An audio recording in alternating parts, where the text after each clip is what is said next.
Saint-André, en Isère, où les élèves du lycée agricole apprennent à juger le bétail. La plupart se destinent au métier d'éleveur, d'où l'importance de savoir bien choisir et évaluer les bêtes. Jean-Christophe Solari, Dominique Sommet. Longueur et forme. Donc longueur et forme du crayon, c'est une note optimum intermédiaire. C'est ce qu'on regardait tout à l'heure. Vous vous rappelez, la note 5 en longueur, c'est l'idéal, et la forme 5, c'est l'idéal. Alors, longueur. Charlotte est technicienne, spécialisée dans le pointage. Elle explique à ses élèves du lycée agricole comment évaluer une vache. Vous regardez si la cuisse est plutôt plate, on est autour de la note 5-6. Si la cuisse, elle rentre, on est dans les notes un petit peu basses, là, le 4, 3, 2, 1. Et si elle est plutôt évasée, on est plus vers le 7, 8, 9. Allez, maintenant c'est au tour de Manon, Meige et les autres de pointer les bovins élevés à la ferme du lycée.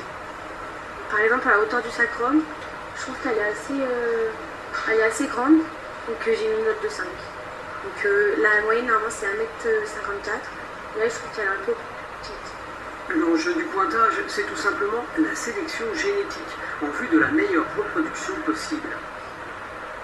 C'est comment on peut être bien rentabilisé derrière par rapport au travail qu'on a fait. Donc c'est quand même important.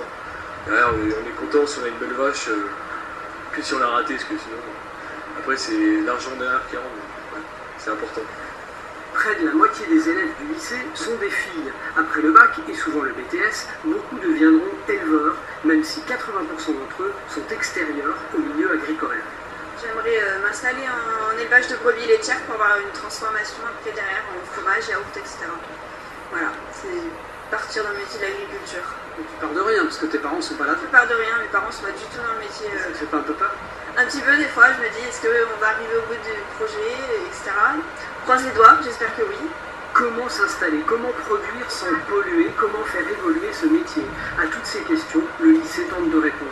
Notre objectif, c'est effectivement, avec la profession, et on en a parlé il n'y a pas très longtemps justement à la fin de Groupe Croissant avec des professionnels, de leur faire prendre conscience de tous ces enjeux sociétaux et de les préparer à cela à l'avenir. Donc il y a même une épreuve qui est dans le nouveau bac pro qui les fait réfléchir sur les ressources communes. Donc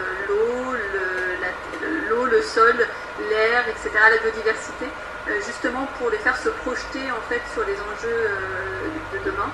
Après le BTS, 49% de ces jeunes trouvent un emploi, 44% poursuivent leurs études.